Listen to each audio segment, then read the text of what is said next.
Hello tout le monde, c'est Jérém et aujourd'hui on se retrouve pour une nouvelle vidéo où nous allons parler des deux scènes post-génériques présentes dans le tout dernier film des studios Marvel, Thor Love and Thunder. Bien évidemment, avant que la vidéo ne commence, je vous conseille d'avoir vu le film puisque des spoilers sur l'intrigue seront présentes dans ma vidéo, vous voici prévenus.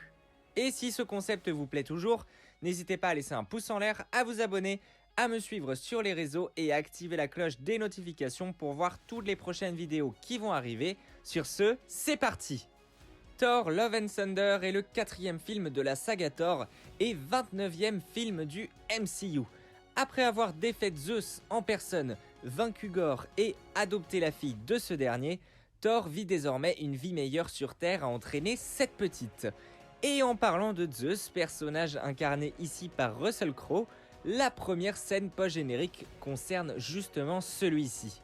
En effet, on y retrouve donc Zeus, grièvement blessé après son affrontement contre Thor, allongé sur le sol et soigné par ses servantes.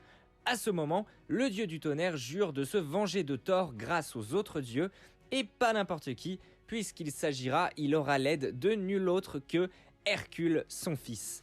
Un nouveau personnage alors présenté dans le MCU et qui donnera sûrement beaucoup de fil à retordre à Thor, personnage qui est joué d'ailleurs par l'acteur Brett Goldstein, vu notamment dans la série sportive Ted Lasso. Et pour ce qui concerne la seconde scène post-générique du film, alors que le film nous a montré la mort du personnage de Jane Foster qui possédait le pouvoir de Mighty Thor ici, cette dernière, grâce à son sacrifice, parvient à arriver au Valhalla après sa mort, l'endroit où reposent les guerriers asgardiens tombés au combat. À son arrivée, Jane est alors accueillie par une vieille connaissance d'Asgard, Heimdall, joué à nouveau par Idris Elba. Il est donc confirmé que le gardien du Bifrost a eu une fin digne après sa mort aux mains de Thanos dans Avengers Infinity War, se reposant avec ses compagnons dans le paradis asgardien. La question qu'on peut se poser est que peut-être Jane reviendra-t-elle à la vie depuis le Valhalla lui-même?